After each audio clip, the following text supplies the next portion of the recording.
afecta la interpretación es precisamente porque estamos en un mundo en el cual está gobernado por Génesis capítulo 3, el príncipe del aire, que es Satanás, que su influencia y su poder y su dominio es real, pero es temporal y limitado. Y eventualmente cuando Cristo venga por segunda vez o cuando muramos, seremos transformados a su imagen. Y es cuando el pecado desaparece. Por lo tanto, dice aquí, Dr. Bob, filtra lo que se presenta a través de tu entendimiento guiado por el Espíritu. La implicación de lo que está diciendo, por favor escuchen esto. La implicación es que una persona sin Cristo no puede entender la palabra de Dios porque requiere la guianza del Espíritu. Y la dirección del Espíritu solamente se lleva a cabo en aquellos que somos salvos, que hemos sido sellados por su Espíritu. Entonces, cuando una persona sin Cristo escucha el Evangelio, necesita al Espíritu que le revele ese mensaje, transforme su corazón, le dé la habilidad de decir que sí al Evangelio, es transformada, es regenerada, es justificada, lo que acabamos de decir ahorita, y de ahí es donde empieza ese peregrinar, donde lo que no desaparece en la justificación es la influencia del pecado. Por lo tanto, él continúa diciendo, nuevos ajustes de conocimientos teológicos son dolorosos, pero son necesarios, precisamente por lo que acabamos de decir. Porque el pecado, como quiera está, su influencia es real y eso es lo que requiere que nuestros ajustes y conocimientos teológicos requieran, lo cual él simplemente dice, permíteme retar tus tradiciones y ver si nuestras tradiciones son realmente bíblicas. ¿Qué implica ello? Aquí es donde él empieza a hablar y dice, para poder ayudar a ampliar nuestro entendimiento, este seminario va a usar ejemplos controversiales. Y aquí están algunas de las razones por qué van a ser controversiales. Para mostrar interpretaciones válidas que en un momento dado son alternas. Mostrar interpretaciones inapropiadas, ilustrar principios hermenéuticos y tener y mantener tu atención e interés. Él va a tratar de que nos hagamos preguntas que típicamente no nos hacemos. Simplemente no nos hacemos. Y no porque no querramos hacernos las preguntas, pero muchas de las veces porque otra vez necesitamos que alguien más nos ayude a ver la realidad de cómo estamos interpretando la Biblia. La intención de los ejemplos es ilustrar la metodología, de tal manera que no deben tomarse como definitivos, sino como provocativos. Una vez más, esto es extremadamente importante. Este principio que está en la pantalla, importantísimo. La intención es de ilustrar la metodología. Cuando hablamos de metodología, no estamos hablando de teología, no estamos hablando de doctrina.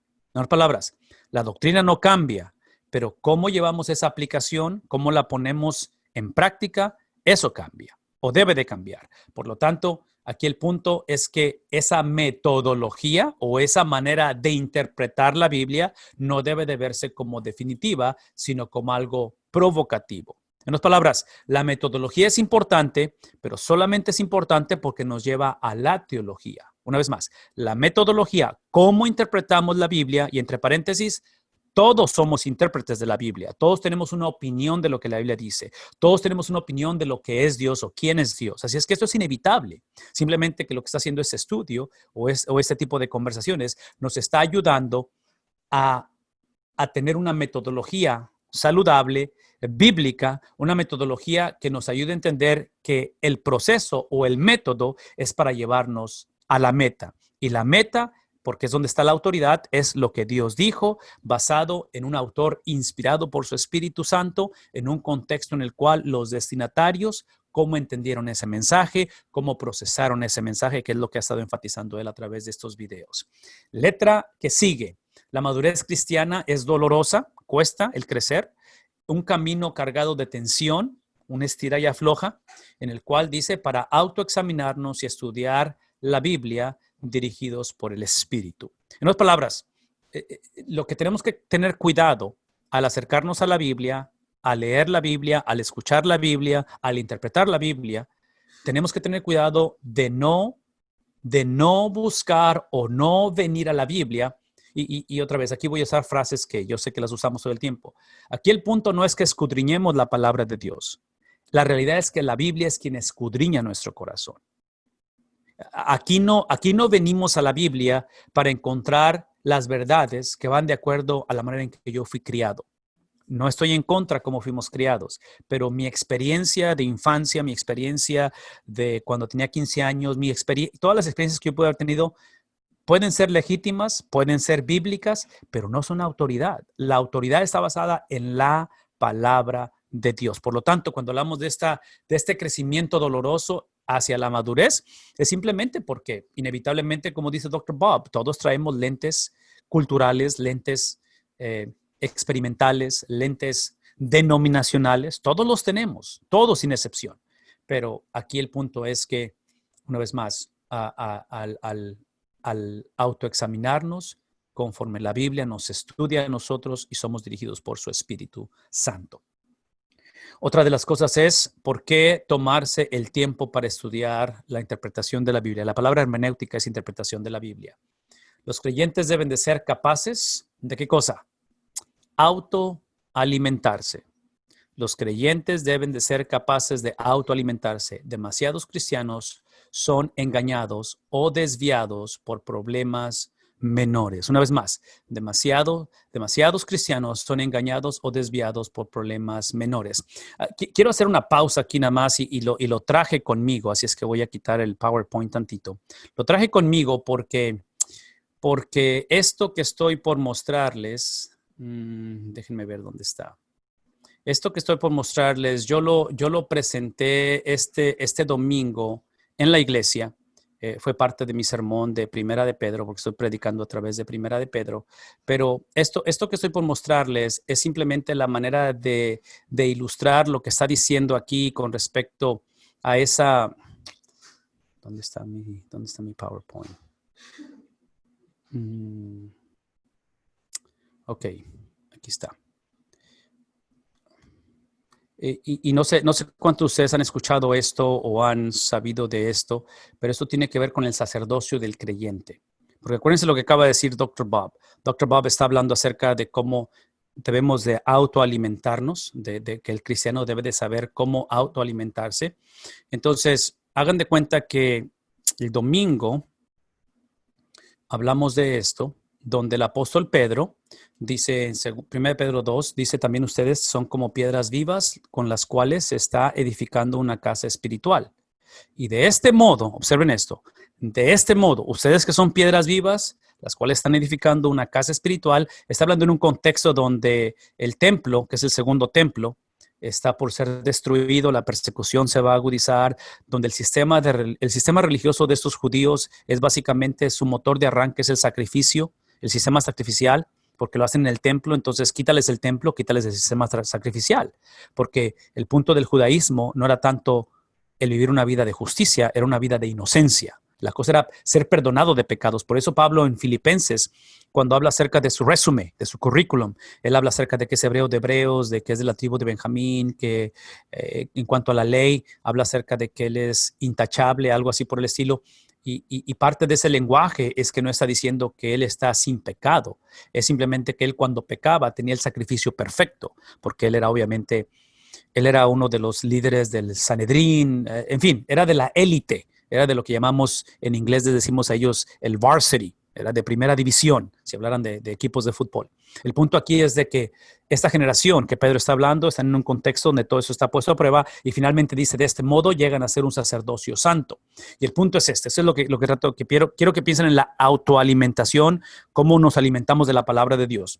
La confusión que ha habido en la iglesia hoy en día es que hace 500 años, con la Reforma, Martín Lutero encontró una iglesia que convenencieramente confundió autoridad con autonomía.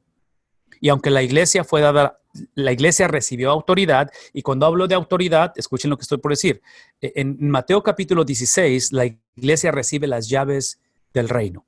Es lo que recibe. O sea, Cristo está poniendo a la iglesia, si pudieran pensar en un juego, en un partido de fútbol o de básquetbol o de lo que quieran, siempre existe una ofensiva y una defensiva. Ofensiva es quien trae la pelota, está tratando de anotar, está ofendiendo. Defensiva está protegiéndose de esto. En Mateo capítulo 16, con la confesión de Pedro, tú eres el Cristo, el Hijo del Dios viviente, Cristo mueve a la iglesia de defensiva a ofensiva. Porque dice él, después de que hace la afirmación Pedro, dice Cristo, y esto que no te lo reveló ni carne ni sangre, bajo esta confesión yo edificaré mi iglesia y las puertas del Hades no prevalecerán contra ella. Entonces, el punto que Cristo está estableciendo en Mateo 16 es que la iglesia no existe para detener al enemigo. El enemigo o el infierno existe para detener a la iglesia. Entonces, en ese contexto donde la iglesia le han sido dadas las llaves del reino, ustedes y yo sabemos la historia, trágicamente la iglesia, el cristiano, hemos confundido autoridad como autonomía. Génesis capítulo 3 es simplemente el hombre diciendo, en lugar de yo ser el que va a administrar, sojuzgar, multiplicarse, tener dominio sobre los animales, hizo caso de la serpiente y quiso ser autónomo, quiso ser como Dios. Martín Lutero es lo que encuentra hace 500 años en la iglesia y es lo que produce la reforma, porque él llama la atención de la iglesia y dice, no, la iglesia no es infalible, la palabra de Dios es infalible.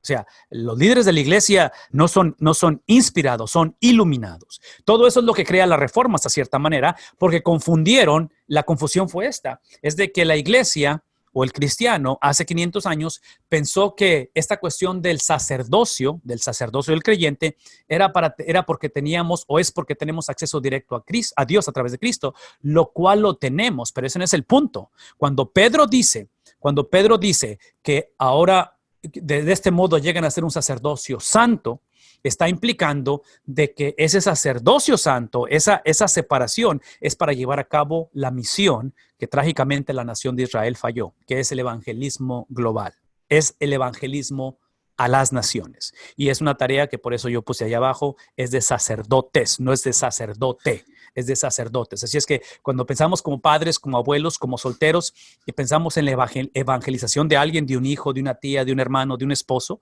es una tarea de iglesia, o sea, tiene que ser en un contexto de iglesia, ¿me explico? Porque es una labor comunitaria. Ok, todo eso lo uso como ilustración para llevarlos a pensar en lo que está hablando o lo que nos está diciendo aquí Dr. Bob. Voy a regresar a ese PowerPoint en el que ya estaba, así es que permítanme tantito. Déjenme regresar. Espero que tenga sentido lo que estamos hablando. No sé si tuvieran alguna pregunta, un comentario con respecto a ello, y espero que sea fácil de llevarse a cabo. No sé si lo es, espero que lo sea. Pero aquí el punto simplemente es otra vez de pensar que esta es una tarea en la cual somos llamados a no esperar que alguien más nos esté esperar el domingo que alguien nos alimente. Demasiados cristianos son engañados o desviados por problemas menores. El trabajo de la iglesia es literalmente checar de una manera positiva o constructiva lo que se predica cada domingo. Los creyentes deben participar en estudio bíblico regular, tanto en grupo como de una manera personal. Y otra vez, por favor, escuchemos esto. La palabra clave aquí es la palabra creyente. Cuando la persona es un creyente, eso es el indicativo, es lo que ya sucedió, es la obra redentora de Cristo.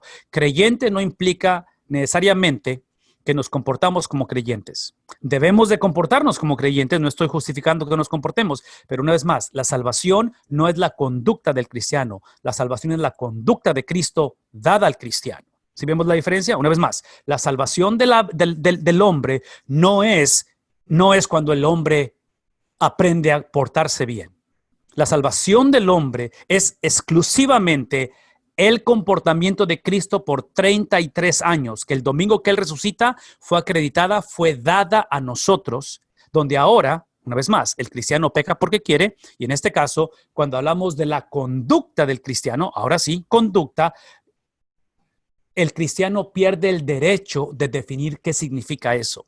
Seguir a Cristo es perder mis derechos de definir qué es lo correcto, de definir pierdo mis derechos de definir qué es lo que debo de hacer en esta situación o en este caso.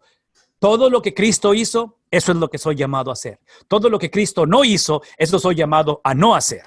Entonces, el punto aquí es de que muchas de las veces el problema para la iglesia no es tanto conocimiento, es obediencia o la falta de perdón cuando desobedecemos. Cuando hablamos de participar en estudio bíblico regular, es que el creyente, en cuestión de la palabra de Dios, tenemos que entender que quien nos salvó fue la palabra de Dios, hecha carne. Dios habló y fuimos traídos a vida nueva. Una vez más, Dios habló, así como cuando creó el mundo, Él creó de la nada y Él habla y las cosas existen. Es lo que pasó con nuestra salvación. Dios habló, su Espíritu habló y fuimos regenerados. Es obvio que nosotros tuvimos que decir que sí al Evangelio, pero en la respuesta de decir que sí, es el producto de la obra redentora de Dios.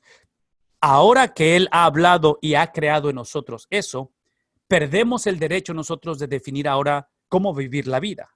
Por eso hablamos de cómo el propósito de la salvación es similitud a Cristo. Entonces, el estudio regular de la Biblia para el creyente no es algo que el creyente tiene que hacer, es algo que el creyente puede hacer. ¿Por qué? Una vez más, porque fuimos salvos por la palabra de Dios y fuimos salvos para la palabra de Dios.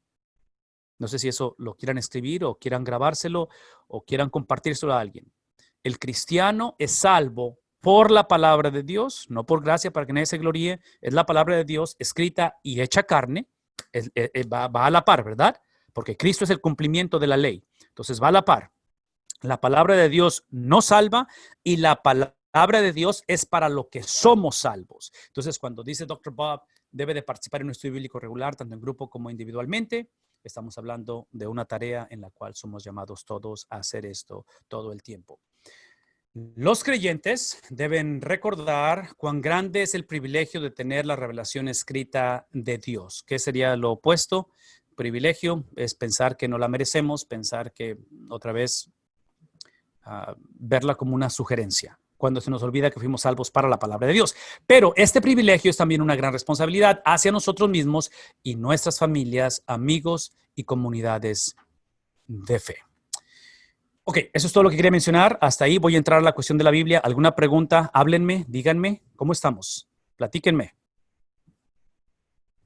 ¿No hay ¿No preguntas? podrías repetir la frase que dijiste de fuimos salvos por la palabra o para la palabra? No la logré anotar bien, hermano, por favor. Sí, el ser humano es salvo por la palabra de Dios. Y es que he estado en este énfasis muy grande. Contextualiza con esto. La salvación del hombre es exclusivamente un indicativo, es algo que sucedió. Está basado en la obra redentora de Cristo. La salvación, lo único que yo contribuyo a mi salvación es mi pecado, mi vergüenza, es todo lo que contribuyo. De ahí en fuera es la obra redentora. ¿Por qué? Porque literalmente, espiritualmente estamos semi muertos, casi muertos, a medio morir. ¿Ya menos nos moríamos? No, estamos muertos. Y si ustedes han estado en un funeral, muertos no se mueven. Bueno, si se llegan a mover, córranle, porque eso está de peligro. Una persona muerta no puede moverse. Entonces, el punto aquí es de que la salvación del hombre es que de estar muerto, en inglés es la palabra corpse, es literalmente un cadáver. Entonces, Dios en su misericordia trae al ser humano palabra hablada, Dios habla su palabra, la Biblia, Dios habla su palabra hecha carne, es lo que produce la salvación del hombre. Es un indicativo. Pero al ser regenerados o salvos, ahora no solamente hablemos de cómo fuimos salvos por la palabra, pero somos salvos para la palabra. Somos salvos para obras. No somos salvos por obras, pero somos salvos para obras. Y aquí está el punto. Porque somos salvos para la palabra de Dios, esto implica que yo pierdo mi derecho como creyente de definir cuáles son las obras. Yo pierdo ese derecho. Entonces, mi conducta ahora no está determinada por lo que siento, por lo que pienso, por mis preferencias personales, por lo que me dijeron, por lo que deseo hacer. Nada malo con esas cosas, pero literalmente soy salvo para obras. ¿Cuáles obras? Las obras de Cristo. Esa es la razón por qué típicamente enfatizo de esta manera. Es la razón por qué Cristo no pudo haber nacido un jueves, muerto un viernes y resucitado un domingo. Era necesario que Cristo viviese en este mundo. Es obvio que necesitábamos su encarnación, necesitábamos su nacimiento virginal. Todo lo que pasó con Cristo es requerido para que el hombre sea salvo. Porque muchos pensamos que, ¿qué hizo Cristo por el hombre? Murió en una cruz. Sí es cierto, pero eso está incompleto. Eso no es suficiente para que el hombre sea salvo, la muerte de Cristo en una cruz. Hubiera sido en vano si Cristo nada más muere por el hombre, porque eso no le da justificación al hombre. Entonces, cuando hablamos acerca de que el hombre es salvo para la palabra, estamos hablando que es salvo el hombre para vivir, expresar, experimentar, adoptar los 33 años de vida de Cristo. Entonces, todo lo que Cristo hizo, sintió, pensó, habló, reaccionó, procesó, eso es lo que somos llamados a hacer como salvos. Respuesta un poquito larga, pero ¿la he respondido o no? Dime. Sí, hermano, muchas gracias. Ok, ¿alguien más? ¿Todo bien? Ok, Sí. estoy tratando de buscar aquí el otro. Ok, Aló, entonces, por ahí voy yo con digamos, una pregunta. háblame, dime. Ahora, sí, ¿qué tal, pastor? Sobre el tema de la autonomía de la iglesia, por lo menos aquí en Chile, sobre la autonomía se habla bastante y aparentemente esa es una mala palabra para definir que cada iglesia local puede decidir lo que acuerdan. Porque de alguna forma pienso que desintegra un poco el sentido de cuerpo del que predicamos, ¿no? Sí, yo pienso que tú estás hablando más que nada en el sistema de gobierno de la iglesia, lo cual es necesario y toda iglesia lo tiene. Y hay diversidad de tipos de gobierno.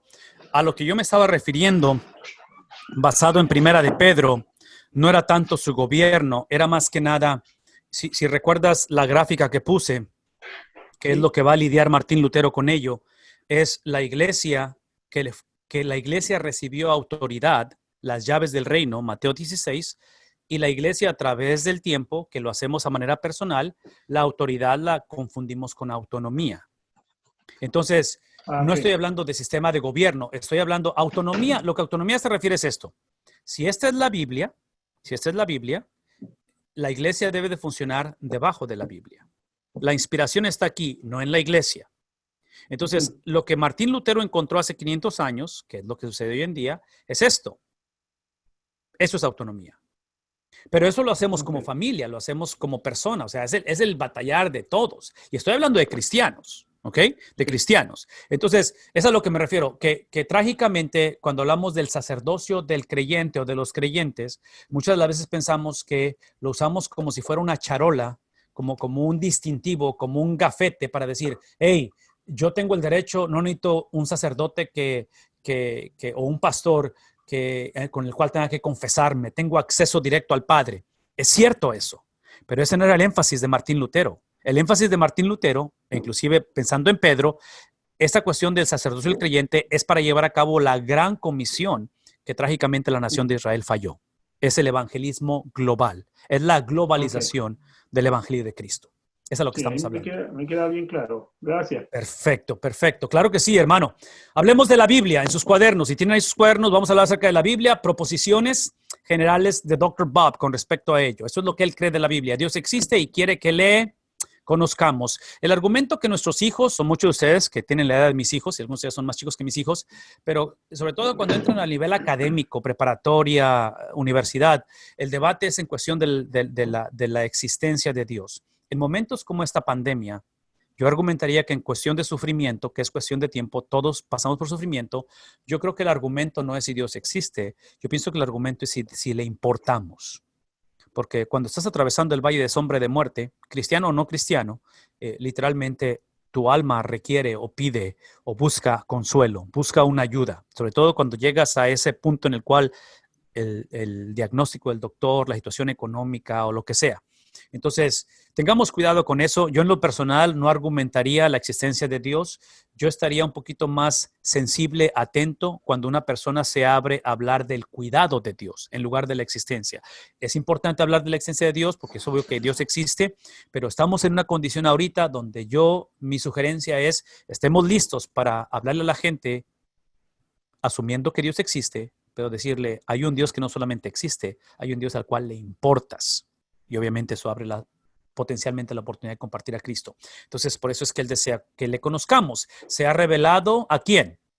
A nosotros. Entonces, otra vez, el punto aquí es de que el hombre no tiene la capacidad de buscar a Dios.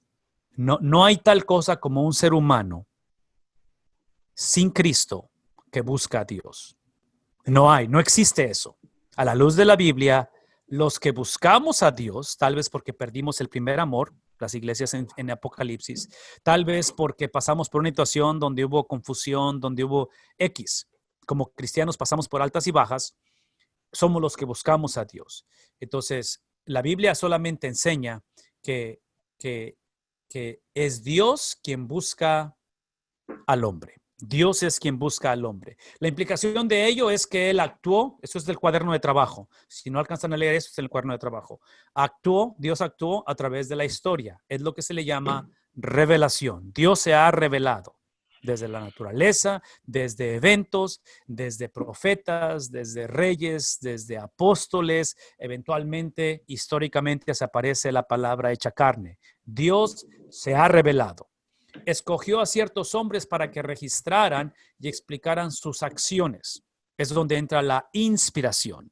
Aquí es donde están los autores de la palabra de Dios. Son dos cosas completamente diferentes. Una es revelación, otra es inspiración. Y la tercera, que es donde entramos nosotros, su espíritu ayuda al lector, y en este caso yo diría oyente, creyente, ¿sí?, de su revelación escrita para que entienda sus verdades principales. En otras palabras, esto de iluminación es solamente para el creyente.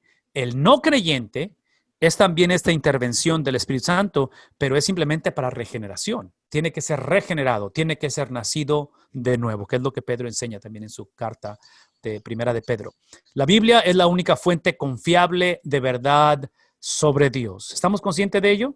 Una vez más, la Biblia es la única fuente confiable de la cual nos habla acerca con veracidad de la persona de Dios. Es de manera colectiva, en otras palabras, y ese es un punto importante.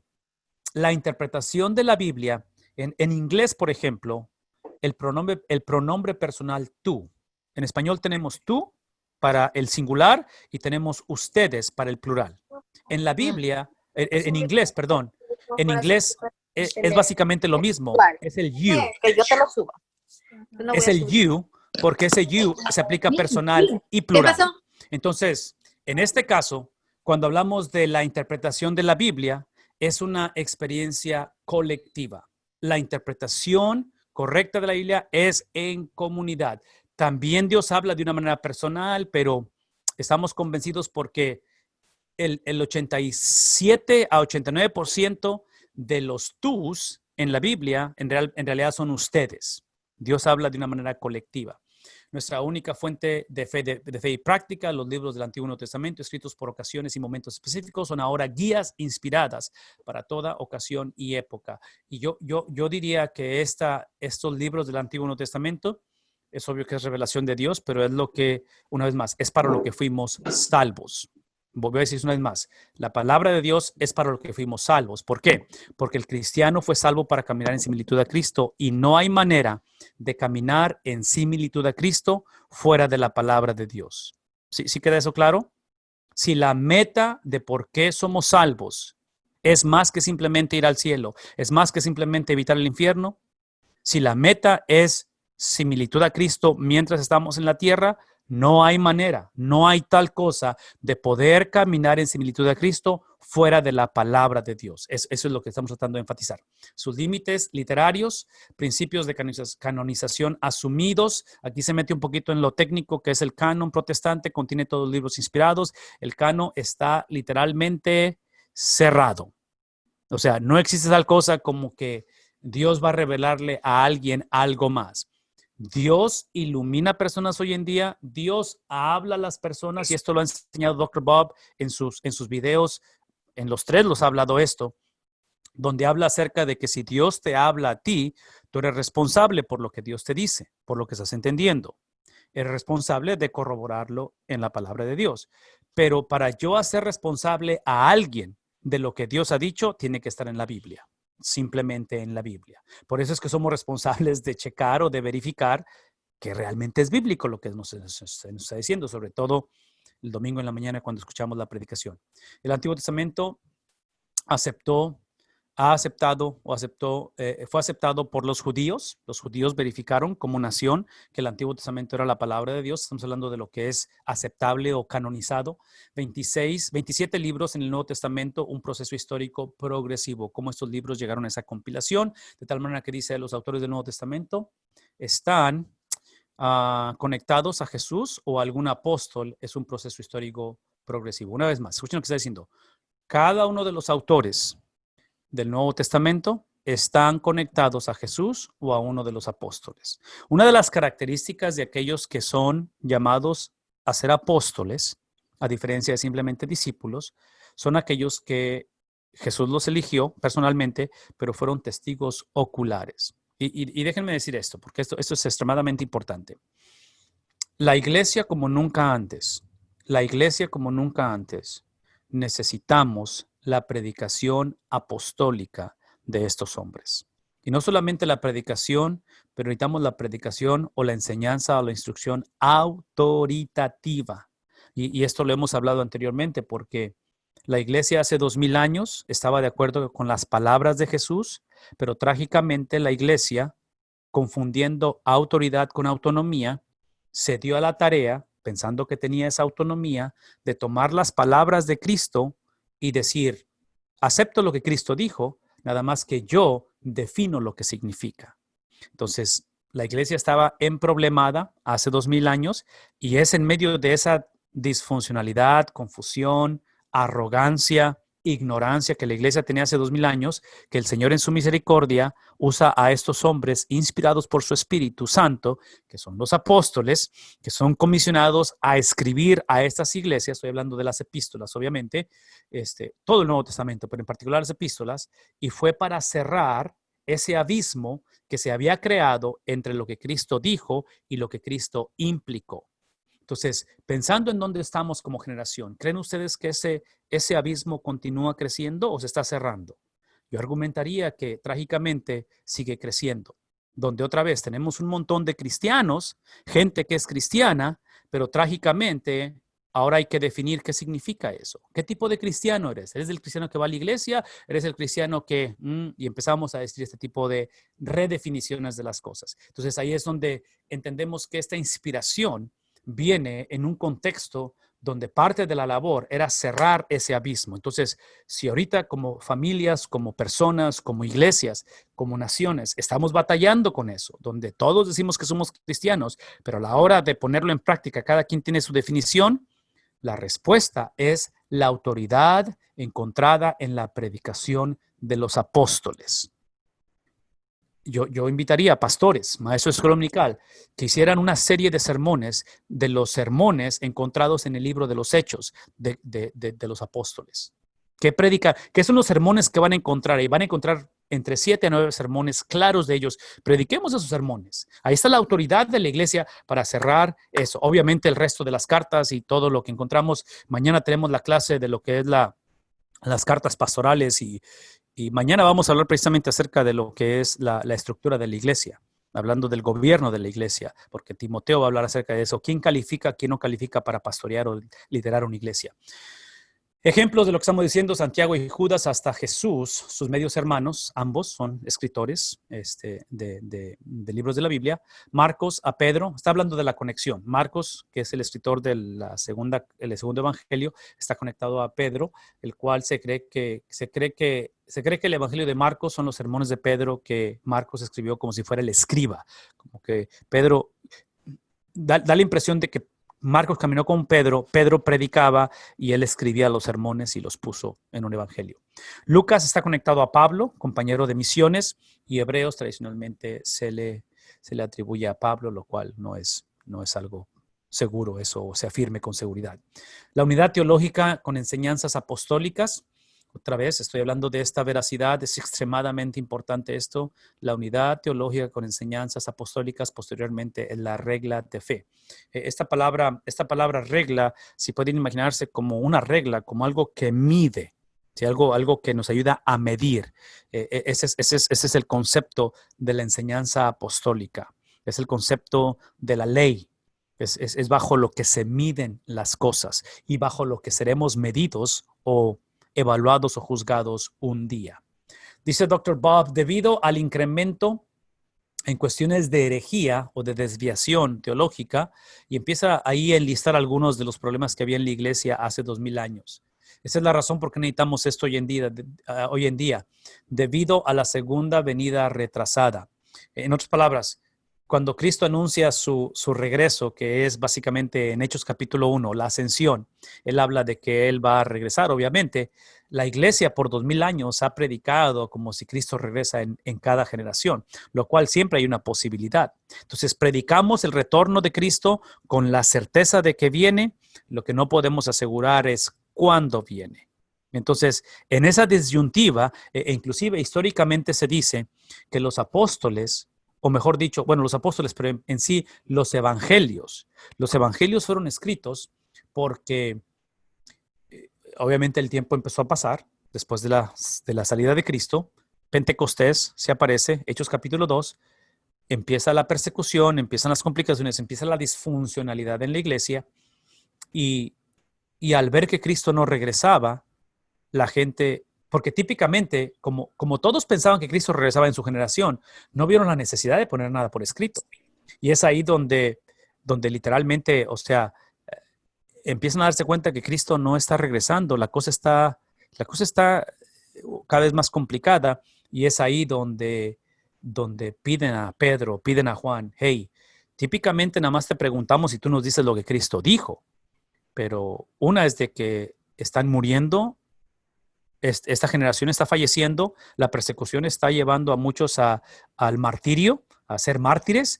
En fin, así es que pónganlo por escrito, porque al rato que se nos mueran, en fin, ahí es donde entra esta cuestión de ello. Una de las cosas que quiero mencionar rápidamente, y no tenía pensado hacerlo, pero ahorita me acordé y lo voy a hacer, nada más para que nos lo llevemos o para que lo usemos de alguna manera. En la página de Dr. Bob Utley existen, y lo voy a tratar de buscar rápido, existen unas líneas o tablas del tiempo. ¿Ustedes las recibieron? Se las mandé por correo a muchos de ustedes. Sí, hermano, sí la recibí. Ok, si la recibieron está excelente. Si no la recibieron, otra vez se las puedo mandar. Pero el punto es este. Estas dos tablas del tiempo o líneas del tiempo, nada más voy a abrir la del Nuevo Testamento, porque no tengo el tiempo para hablar del Antiguo. Me encantaría hablar del Antiguo. Pero miren, esta línea del tiempo es lo que ilustra lo que estoy hablando ahorita. ¿Y saben qué? No, esto no va a funcionar. Esto es lo que vamos a hacer. Tengo manera de compartir mi... Sí, la tengo. Ok, voy a compartir mi pantalla, ok. Aquí está. Esto está en la página de Dr. Bob. Esto se los mandé a ustedes por correo electrónico. Si no lo tienen, se los voy a volver a mandar. Pero esta línea del tiempo nos habla acerca en la parte de arriba de los imperios en el Nuevo Testamento. Obviamente con los romanos, habla acerca de los emperadores, ahí se va. Y aquí básicamente termina la era de la Biblia o de cuando la Biblia fue escrita. Pero cuando empiezan a ver hacia abajo, se van a dar cuenta, y yo no sé si sus pantallas están demasiado chiquitas que no puedan ver, espero que lo puedan ver, pero observen que aquí están los evangelios. El primero de ellos se cree que fue Marcos, luego fue Mateo, luego fue Lucas y luego fue Juan. Y lo que hace Dr. Bob con respecto a la vida de Cristo es que él empieza a escribir las enseñanzas, parábolas, sucesos, y los empieza a poner en qué evangelios se encuentran. Entonces esto ayuda bastante en cuestión de la contextualización de un estudio bíblico y cosas por el estilo. Entonces, por ejemplo, vamos a hablar, por decir, del ministerio de Juan el Bautista. Si se dan cuenta, en el Evangelio de Marcos lo van a encontrar en 1 al 11. Acá es donde Marcos, Mateo lo pone aquí lo pone Lucas. En fin, Juan lo pone al principio también. Entonces, observen que es una línea del tiempo. Mero abajo, después de los evangelios, se encuentra esta línea que básicamente... Esta línea que está aquí, que va a ser el libro de los Hechos. Y dentro del libro de los Hechos, ustedes van a empezar a ver las diferentes cosas de la vida de Jesús. En la segunda hoja, que continúa, es el periodo apostólico. Y aquí es donde esta línea, que es el libro de los Hechos, empieza a empalmar el libro de los Hechos y empieza a poner la relación con el resto del Nuevo Testamento. Entonces, por ejemplo, otra vez, mantengan en mente, esto que está acá abajo dice Acts, eso es Hechos, y por ejemplo, en el 46 se cree que aquí es donde está el libro de Santiago. Y luego aquí te narra lo que está pasando con el libro de los Hechos. Menciono todo esto porque si ustedes se van al final del asunto, y parte de lo que estamos mencionando ahorita. Por ejemplo, observen que aquí es el año 70, que es la destrucción del templo. Entonces, aquí es donde encontramos los viajes misioneros de Pablo y encontramos, por decir, las cartas cuando se cree que fueron escritas. Y algunas son de las últimas que se escriben, donde está Pedro, está Timoteo, Tito. Aquí están las cartas pastorales, algunas de ellas. En fin, todo esto lo menciono nada más para que se lleven una idea. Cuando hacemos referencia de algunas de estas cosas, déjenme cerrar ya mi pantalla. Cuando hacemos referencia a algunas de estas cosas, ¿dónde está mi PowerPoint? Aquí está.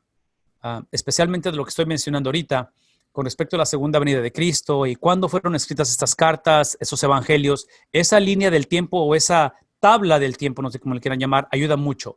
Debido a la muerte de los 12 apóstoles, todo esto que está aquí en su pantalla 1, 2 y 3 tiene que ver con la unidad teológica con enseñanzas apostólicas. Esto es lo que hace que la Biblia se convierta en un libro, es parte de la evidencia de ser inspirado por esa unidad teológica, por esa manera que está centralizada en el mensaje y en el carácter de Cristo. Todo esto, hermanos, nos lleva al cambio permanente y moral de las vidas de los oyentes. Esto es otra de las evidencias porque la palabra de Dios es veraz. Y no sé si alcanzan a leer esto, pero el consenso general de las primeras iglesias a través de un consenso en un contexto geográfico y diverso, amplio, ante los principales consejos de la iglesia, pueden verse en la lista de los primeros libros canónicos. En otras palabras, lo que está diciendo es de que todos estos elementos que estamos mencionando es lo que hace la canonicidad de la Biblia, lo que forma el canon, lo que hace que tengamos estos 66 libros como los libros que la iglesia ha creído por muchos años, por muchos siglos, que es la inspiración dada por Dios. Hay una sección que él pone ahí para lecturas sugeridas de libros que él pone adjuntos que podemos tener acceso a ellos. Yo no los enlisté porque están en sus cuadernos, pero lo que termina diciendo es esto. El Antiguo y el Nuevo Testamento son las únicas producciones literarias del Medio Oriente antiguo, que fueron canonizados como provenientes especialmente y revelados de los propósitos divinos. En otras palabras, lo que está diciendo es que en este tiempo de la historia, como en muchos otros tiempos de la historia, siempre ha habido literatura antigua. Inclusive mucha de la literatura era muy similar a la Biblia, porque el judaísmo o el cristianismo no fueron las primeras religiones del mundo. Siempre ha habido religiones. Y no era la primera religión donde había un decálogo, donde había estatutos, donde había un libro sagrado. Muchas religiones los tienen. Entonces, en medio de todo ello, lo que está explicando Dr. Bob es que estas son las únicas producciones literarias en ese contexto del Medio Oriente, lo cual se les considera como revelaciones especiales con propósitos divinos. No hay otras listas religiosas que diferencian entre canónico, es decir, autoritativo o autoritario, con escrituras religiosas o no canónicas. ¿Cómo y por qué y cuándo sucedieron estos procesos históricos? Él habla acerca, y esto ustedes necesitan escucharlo, él hablarlo más en el video o tal vez indagar, no sé cuánto a ustedes les interese esto, pero esto es extremadamente importante si alguien quiere debatir con ustedes la fe y la veracidad de la Biblia, porque cómo es que fueron decisiones de los concilios de los siglos III y IV, fueron el curso de los escritores cristianos del siglo II, ¿okay? Ellos lo van a ver como la palabra autoritativa de Dios, y fue por las iglesias de finales de los siglos I al IV, que son los que eventualmente determinan que ese es el canon. ¿Okay? Todo esto que estoy mencionando, alguien lo puede ver como razones por qué dudar de la veracidad de la Biblia. Yo diría que es lo inverso. En medio de todo este drama, fragmentación, pleitos, porque aquí hay pleitos, las iglesias se dividen, hay sangre derramada y todo eso, observen que el Señor en su soberanía, Él mantiene la pureza del Evangelio, donde cualquier variante que ustedes puedan encontrar en la Biblia no altera las doctrinas principales de la palabra de Dios. Voy a decir una vez más, no altera las doctrinas principales de la palabra de Dios, del mensaje que Dios ha querido comunicar y ha comunicado a través del tiempo. Déjenme acabar con esta sección. La Biblia habla por sí misma. ¿Qué implica ello? Que las palabras de Jesús sobre la importancia y eternalidad o eternidad de la Biblia, en el contexto de Mateo 5:17, muestra la superioridad de Jesús. Eso es importante. Si están ahí viendo sus libros y los imprimieron y quieren subrayar, o es el PDF, que pueden subrayar también el PDF en sus computadoras, este es digno de ser subrayado. Muestran, una vez más, muestran la superioridad de Cristo sobre el Antiguo Testamento y la literatura rabínica. ¿Qué está diciendo? Básicamente lo que está diciendo es esto, de que nosotros no veneramos ni adoramos la Biblia. Es un libro inspirado por el Señor, pero su producción, esa palabra escrita, fue escrita para llevarnos a conocer a la palabra hecha carne. ¿Qué estoy diciendo? Que hay un componente dentro de la escritura de la Biblia donde Dios revela su persona, su carácter, su esencia a través de la palabra escrita. Pero todo lo que Él escribió, todo lo que Él nos dio a través de la historia, a través de escritores, a través de eventos, a través de todo lo que encontramos en la Biblia, que es mucho, todo existe para llevarnos a una persona. Esa persona es Cristo.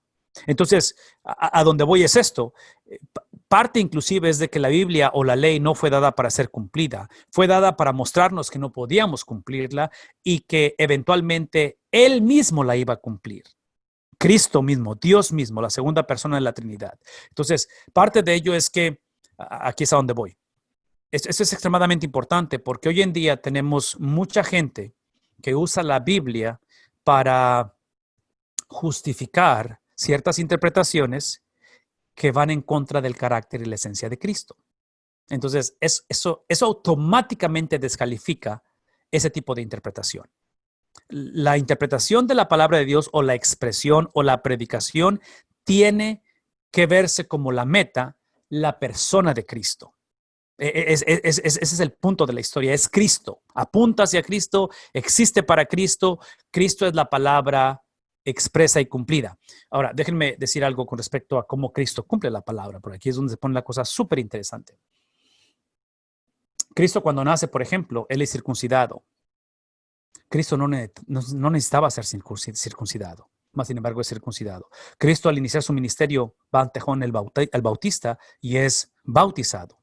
Él no necesitaba ser bautizado. Y acuérdense que Juan el Bautista, ya los judíos ya bautizaban por inmersión antes de Juan el Bautista.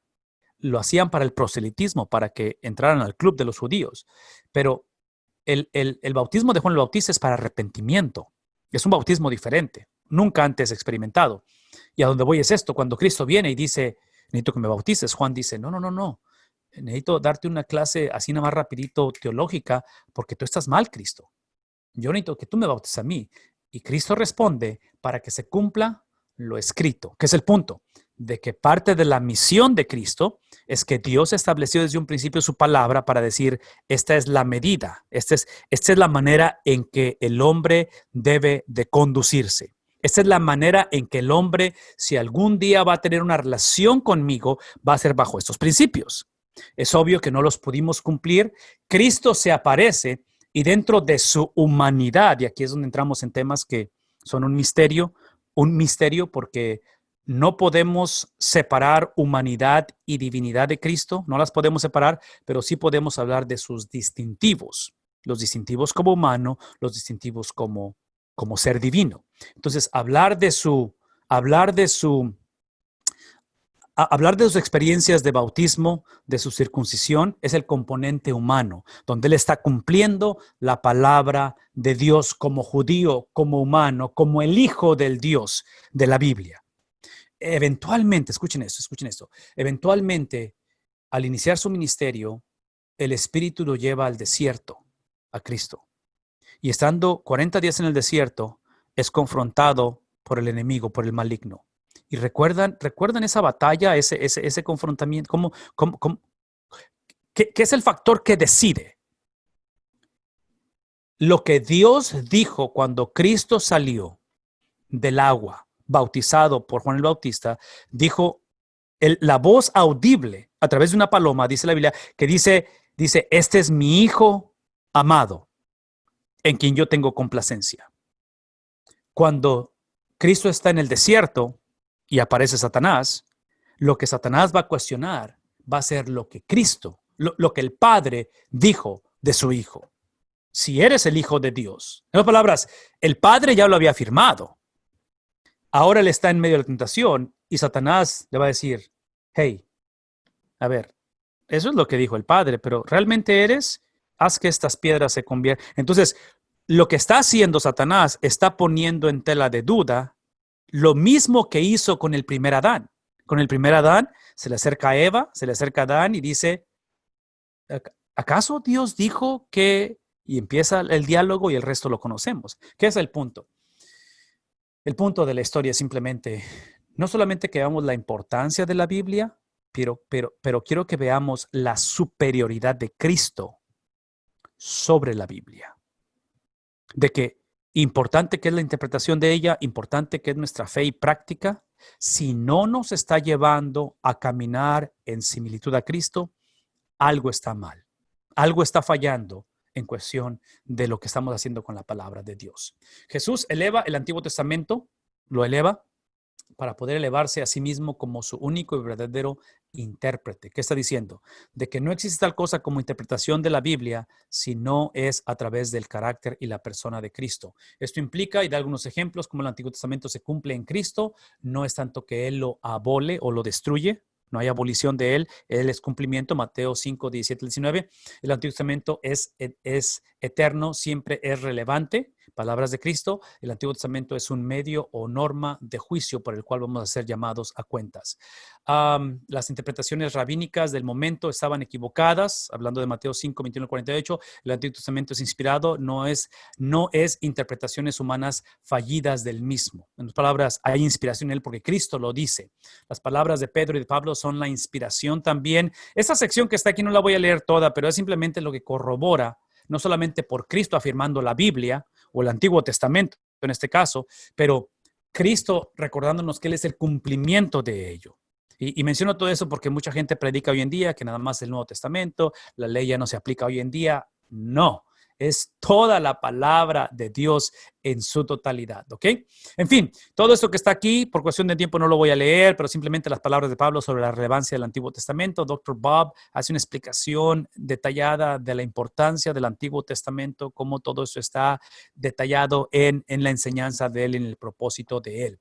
El propósito elemental de la Biblia no es un libro de reglas. El Dr. Bob va a decir que su propósito básico es la redención, no se alcanzan a leer esa letra tan pequeña, pero es la redención. Su propósito secundario es una madurez semejanza a Cristo, redención. En otras palabras, la Biblia, su propósito, según de Timoteo 3:15, es indicativo. La Biblia nos muestra el indicativo, pero también nos muestra el imperativo. Nos muestra lo que sucedió, cómo el hombre es salvo y cómo el hombre se comporta como salvo. Es útil para enseñar, reprender, corregir, redarguir, útil para instruir en justicia, ayuda a los creyentes a madurar y estar equipados para toda tarea espiritual. Se enfoca en relaciones.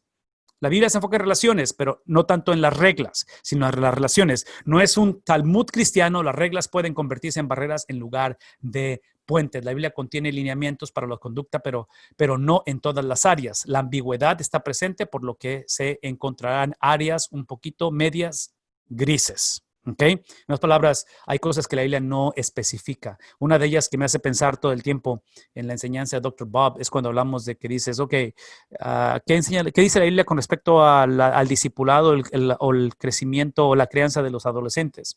Ese va a ser un problema en la Biblia porque en la Biblia no hay adolescencia. En la Biblia estabas en tu infancia y pasabas a una vida adulta rápidamente. Por eso María, cuando concibe a Jesús a la edad de que 13, 14 años, era común, porque no existía lo que nosotros llamamos hoy en día adolescencia. Entonces tengamos cuidado de no imponer en la Biblia cosas que en su tiempo no existieron. El mayor regalo es que es la guía para nuestras vidas, donde debemos caminar en la luz o a la luz de lo que tenemos por el amor, estando conscientes de que siempre habrá áreas ambiguas en la Biblia. Seamos pacientes unos con otros. No es un libro de ciencia. Algunas personas en la modernidad esperan respuestas de la Biblia por las cuales no fue escrita para ello. ¿Qué implica ello? Eso es lo que implica. Eso es importante, que la Biblia es precientífica, no es tanto que sea anticientífica. En otras palabras, el ejemplo clásico es la narrativa de la creación. En Génesis capítulo 1, Génesis capítulo 2, esa parte de la Biblia no fue escrita para decirnos cuándo fue la tierra creada y cómo fue creada. El autor de Génesis no escribió pensando, voy a describir cuándo la tierra fue creada y cómo fue creada. El libro de Génesis, porque es un libro precientífico, antes del área científica, Génesis se preocupa por dos cosas. Es quién creó este mundo y para qué fuimos creados. En lugar de decir cómo fuimos creados y cuándo fuimos creados. Estas dos preguntas de cómo y cuándo es de una era científica, la cual Génesis simplemente no es parte de ello. En fin, esas son cosas que tenemos que entender en la interpretación de la Biblia. Otra vez habla acerca del lenguaje que usa ella, las limitaciones que tenemos hoy en día. No es un libro de magia en el cual simplemente tenemos que entender que en nuestro amor por la Biblia y nuestro deseo de conocer la voluntad de Dios, en nuestras vidas hacemos cosas extrañas y la Biblia hace referencia a alguna de ellas. Tengamos cuidado con ello, donde otra vez no sé si les ha pasado, pero no quieres que pongan la Biblia en el piso por reverencia y cosas por el estilo. O sea, es papel, ¿verdad? Es el mensaje lo que está vivo, no el libro en sí. Suposiciones básicas del autor sobre la Biblia, en fin, él escribe aquí todo lo que Dr. Bob cree de la Biblia. Ustedes lo pueden leer todo esto, no se los voy a leer por cuestión de tiempo, porque necesitamos terminar, pero simplemente él dice la Biblia es nuestra única fuente clara de información sobre Dios y sus propósitos. Habla de la revelación natural que él ha mostrado a través de la Biblia, es válido, pero no completo. Jesucristo es la piedra angular. Pedro dice que fue desechado por los hombres, escogido por Dios, y Dios se revela a través de Jesucristo. La Biblia debe ser iluminada por el Espíritu Santo para que pueda ser propiamente entendida. Su mensaje es autoritativo o autoritario, adecuado, eterno, infalible y confiable para los creyentes. El método exacto de su inspiración no ha sido revelado a nosotros, pero es obvio para los creyentes que la Biblia es un libro supernatural. Habla acerca de las evidencias para una Biblia inspirada de una manera sobrenatural y habla acerca de diferentes cosas entre arqueología, la vida de los creyentes, la profecía que se predice y sucede, y eventualmente habla acerca de algunos problemas que hay con respecto a ella. Hay problemas en la traducción, obviamente, de eso habla él en detalle. Otra vez no me voy a meter en eso ahorita por cuestión de tiempo, y habla acerca de cómo nuestro lenguaje es finito, pero el mensaje de la Biblia no lo es, no tiene limitaciones, y termina y concluye con esto. Dios es fiel y se comunica de manera adecuada, no exhausta, el conocimiento sobre sí mismo. Esto es normalmente en la forma de negación, analogía y metáfora. En otras palabras, lo que está diciendo es que en medio de nuestras limitaciones, Dios en su misericordia ha hablado, quiere hablar al hombre, continúa hablando al hombre y él desea comunicarse con nosotros. Lo hace constantemente. Y recuerden lo que dijo Dr. Bob desde un principio, que la Biblia no fue escrita para doctores, para teólogos, para los estudiadores, para los que se profundizan.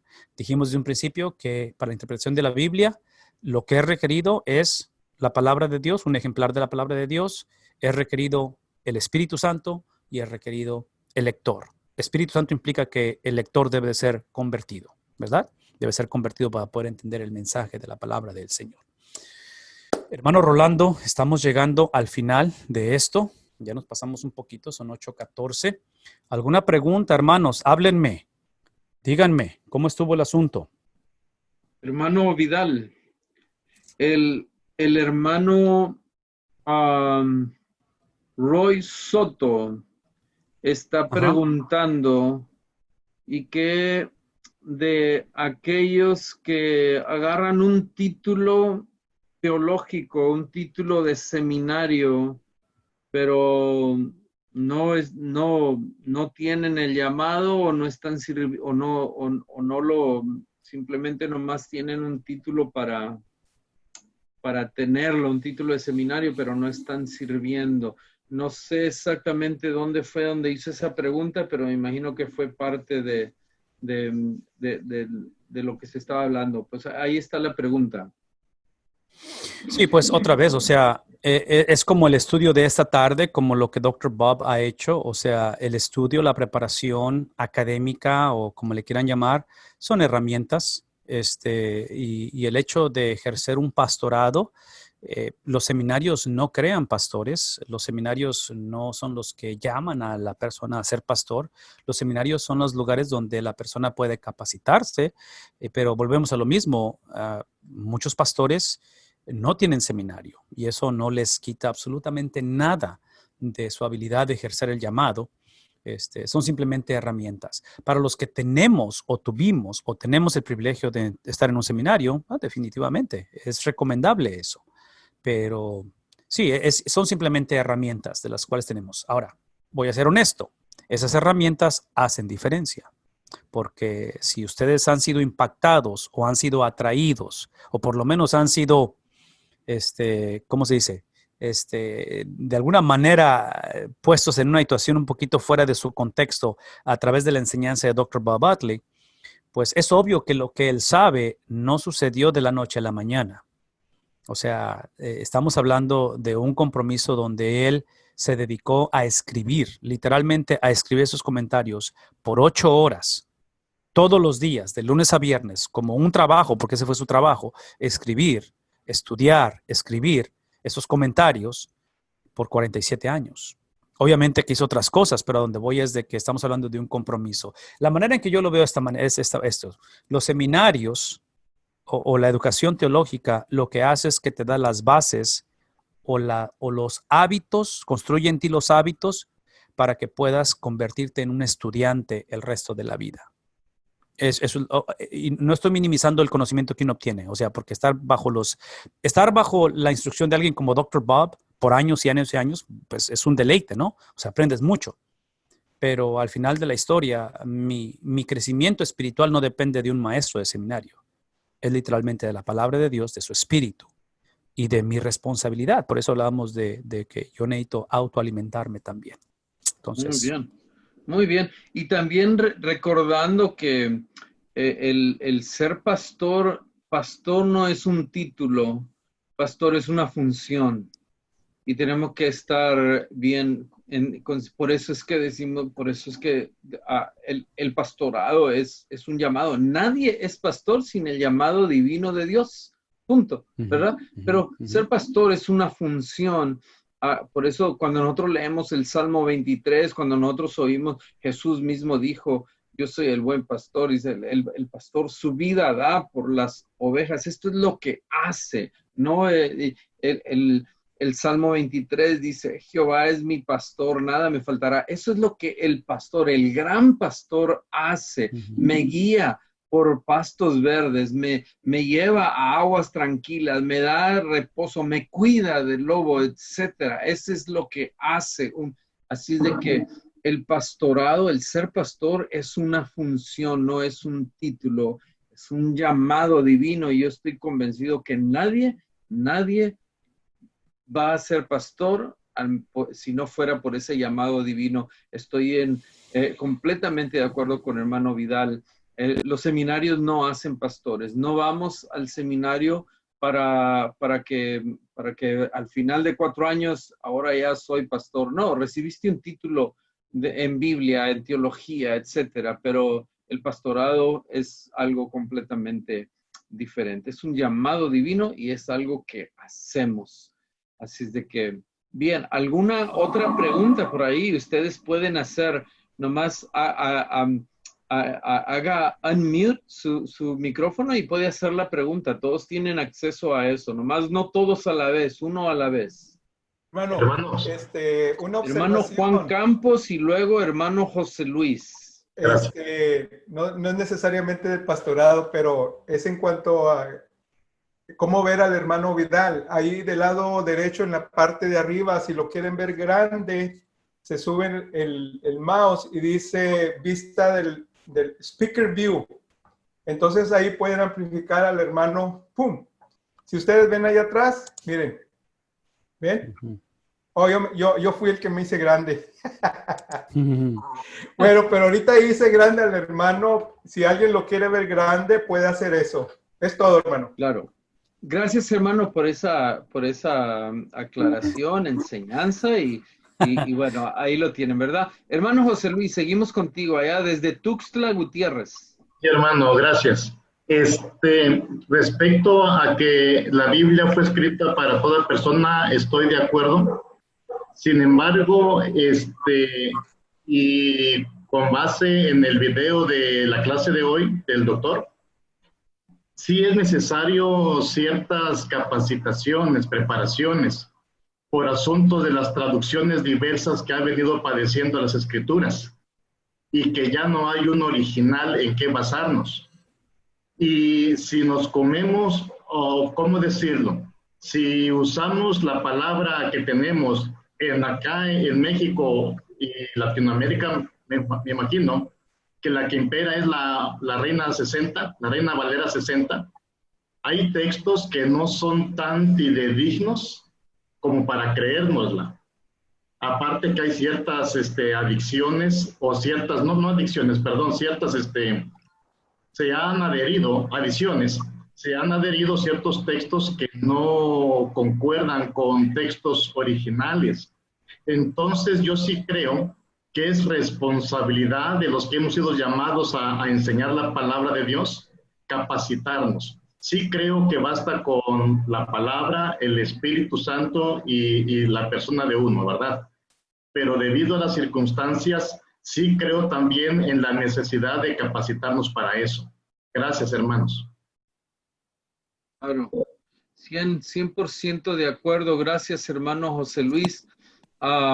Definitivamente tenemos que entender, Dios es fiel y ha sido fiel cuidando su palabra y hasta ahorita lo que sí tenemos que entender es que nosotros tenemos un producto de traducción, de una traducción, de una traducción, de una traducción. Entonces nosotros tenemos eso, Dios ha perseverado no hay error en el mensaje de la palabra, así de que, y eso se tiene que entender cuando se habla de que hay ciertas discrepancias, no tiene nada que ver con el mensaje de Dios, con la teología, si bien en algunas traducciones quizá usan otras palabras que no están apegadas al original. Y eso es lo que dice el hermano José Luis. A la luz de eso, por esa razón, tenemos que buscar la mejor preparación de vida nosotros que estamos llevando el mensaje. Es una responsabilidad grande la que tenemos nosotros al presentar el mensaje de la palabra de Dios, y por esa responsabilidad grande que tenemos, es necesario estudios como esto, es necesario maestros como Dr. Adley que se esfuerce, y lo ha hecho por 40 años para hacer estudios profundos de la interpretación de la Biblia, para que otros como usted y yo no batallemos tanto, pero aún así todavía tenemos que prepararnos, y esa es la razón, hermano Vidal, que proveemos estos seminarios. Definitivamente, y yo regreso a lo que dije hace un momento, estas diferencias que tenemos de manuscritos, que tenemos de traducciones, yo regreso a lo mismo, nos ayudan a reafirmar que aún en medio de las diferencias que ha habido culturales, de lenguaje y cosas por el estilo, es esa inspiración divina que mantiene este libro intacto en las doctrinas necesarias para que el hombre experimente salvación y pueda caminar en similitud a Cristo. Amen. Que existen algunas áreas que otra vez hay un poquito de ambigüedad, ok, probablemente, pero eso no altera absolutamente nada. Su inspiración, su divinidad, y volvemos a lo mismo. Yo no sé si de alguna manera pudiéramos llevarnos esta noche esto, en parte de eso que estamos hablando de las diferencias en traducciones y manuscritos y todo eso. El punto de la historia, el punto de la salvación, el punto del hombre, el punto de por qué existimos y por qué la vida eterna, el punto de todo es el carácter, la santidad, la esencia de quién Dios es. Porque lo he dicho anteriormente, el hombre es salvo primeramente de Dios. En otras palabras, el infierno no es otra cosa más que el lugar en el cual el ser humano va a pasar ante la santidad de Dios que consume, que es fuego consumidor, sin un mediador. Eso es lo que es el infierno. Y me refiero a todo esto porque entonces, si el punto de la historia es Dios, y pensando en la palabra que Dios ha hablado, y pensando en cómo Dios se ha revelado, y cómo Dios en sus designios, desde el principio de la creación, ha decidido usar al ser humano para navegar sus propósitos, es obvio que cuando metemos al ser humano, aún en su disfuncionalidad, sus propósitos siempre se han cumplido. Eventualmente tiene que aparecerse el que no fue 100% humano. Cristo fue 200% humano, el superhumano, eventualmente. Entonces, la restauración que Cristo hace en la humanidad es, y no sé si alguna vez han pensado en esto, Pero la posición que tenemos ante Dios, basado en su palabra, una vez más, el punto aquí es lo que Dios ha hablado. La posición que tenemos delante de Dios como personas redimidas por Cristo es mucho mejor que la posición que Adán tuvo antes de pecar. Porque Adán conoció un mundo de inocencia, pero eventualmente, obviamente, cayó, obviamente pecó. Entonces, la persona que es justificada por Cristo, no solamente perdonada, pero justificada, la justificación que Cristo ha provisto para el cristiano es una justificación que nos posiciona mejor, nos posiciona en una condición mejor que la que Adán tuvo antes de que pecara. ¿Por qué? Por la obra redentora de Cristo Jesús. El punto de lo que estoy diciendo no es tanto lo que Adán hizo o quién Adán fue en Génesis o lo que somos nosotros. Nada más quiero que veamos lo severo que implica el carácter de Dios y su palabra hablada, escrita y eventualmente hecha carne, porque es el punto de la historia. Entonces, entrar en todas estas otras áreas de traducción y todo eso es importante y no lo minimizo y necesitamos estudiar. Y es un reto porque estamos a 2000 años de distancia de cuando eso sucedió. Pero es simplemente para corroborar lo que acabo de explicar. La realidad de la redención del hombre es que Cristo vino a este mundo, nació de una virgen, murió en un madero y resucitó en el tercer día. Eso lo enseña en su palabra, eso está comprobado y es la única manera de poder tener una relación con el Dios de justicia. Ok. A ver, César, háblame. Bueno, sí, bueno. Sí, hermano. Sí, se oye. Muchas gracias, hermano. Solamente me quedé con una frase al inicio de la sesión donde dice que el pecado afecta la interpretación de todos, y créame que esa parte para mí me aligeró y quitó mucha culpa y mucha carga de mi corazón esta noche.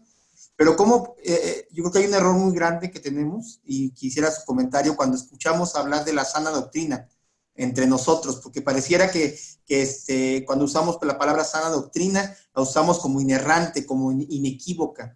Entonces, cuando escucho esta parte que el pecado afecta nuestra interpretación, en realidad tenemos que tener mucho cuidado con eso, porque eso ha afectado mucho en nuestra región, al desacreditar a todo mundo, diciendo que nosotros somos los únicos que tenemos la verdad y nadie más la interpreta la Biblia mejor que nosotros.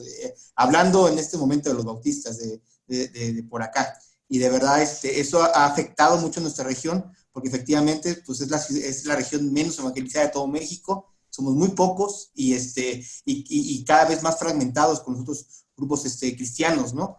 Esta parte para mí aligeró mucho realmente para trabajar no solamente con aquellos que son de mi denominación, con los bautistas, sino con otros más. Efectivamente, bajo el argumento de la sana doctrina, pues creo que nos hemos equivocado mucho al usar ese término. No sé, me gustaría escuchar su comentario. Bueno, otra vez, una cosa que dijimos hace rato, que fue una parte de la sección de la que tocamos, fue la supremacía de Cristo sobre la Biblia. Entonces, sana doctrina tiene que ser evaluada en la medida en que la fama, el carácter, la presencia, la idiosincrasia de Cristo es revelada a través de lo que creemos. Entonces, sin saber exactamente de quién estás hablando o de qué grupo están hablando, qué iglesia están usando, suena un poquito legalista el asunto, donde son ustedes los ignorantes y nosotros somos los que sabemos. Es obvio que Cristo fue exactamente lo opuesto. En otras palabras, observa a quién Cristo llama, a quién Cristo viene, a quién Cristo... una de las cosas que a mí me llama la atención mucho es estando en la cruz y estando con ese malhechor, con los dos malhechores, pero especialmente el que cree. Él no pasa por ningún proceso de discipulado, de entrenamiento. Él simplemente experimenta el indicativo, o sea, la transformación de su corazón, y es todo lo que se requiere. Entonces, no estamos en contra de la sana doctrina, no estamos en contra de una experiencia progresiva de cómo aprendemos y vamos corrigiendo cualquiera que sean nuestras situaciones difíciles que tengamos o confusas, pero lo que no podemos negociar es precisamente a lo que somos llamados. Y somos llamados a similitud a Cristo. Entonces, la pregunta que yo tendría es esta. Para aquellos que tenemos la sana doctrina, cómo estamos tratando al prójimo, cómo hacemos sentir a las personas. Porque otra vez, observen quién fue, con quiénes tuvo Cristo muy poquita paciencia. Fue con aquellos que tenían la sana doctrina, supuestamente, con aquellos que se daban baños de pureza. ¿Qué es lo que pasa con Saulo, perseguidor de la iglesia? Hechos capítulo 9. O sea, Cristo no negoció con Saulo, Cristo no le preguntó a Saulo, Cristo no lo llevó por un curso a Saulo, el Cristo resucitado se le aparece y completamente cambia la historia de ese hombre. ¿Por qué? Porque otra vez, observen cómo Cristo va a tener más compasión y va a caminar con personas que fueron lo opuesto a Saulo, que no tenían esa justicia propia. Entonces, otra vez, a veces las definiciones que usamos, si no tenemos cuidado, tenemos que regresar a lo mismo. El propósito por el cual somos salvos no es simplemente para tener una sana doctrina, es para que la doctrina me lleve a la expresión de Cristo. Porque si Cristo no está siendo manifestado en cómo trato a mi prójimo, esa doctrina no me interesa. Así puedan tener estudios de los que sean. No quiero saber qué tipo de estudios. Estamos perdiendo el punto de ello. Entonces, podríamos decir, hermano, que la sana doctrina es el indicativo y la sana práctica es el imperativo. Siempre, siempre, siempre. Ok. El indicativo produce el imperativo. Exacto. La Biblia, lo que la Biblia hace, lo que la doctrina hace, produce el carácter de Cristo en el ser humano. Por eso invertí un poquito de tiempo esta noche hablando de cómo el cristiano pierde el derecho de definir qué es lo correcto. Lo correcto es una persona. Lo correcto es un estilo de vida. Lo correcto es una manera de vivir, la cual, entre paréntesis, el apóstol Pedro en sus cartas va a terminar diciendo esto. Pablo lo va a decir también. Toda persona que camine en similitud a Cristo inevitablemente va a experimentar persecución. Así, lo ponen bien simple y sencillo, lo cual no es atractivo porque a nadie nos gusta esta cuestión de la persecución, pero es lo normativo en la Biblia. Pero sí, tienes toda la razón. El indicativo es la doctrina, la conducta es el imperativo, es como nos tratamos unos a otros.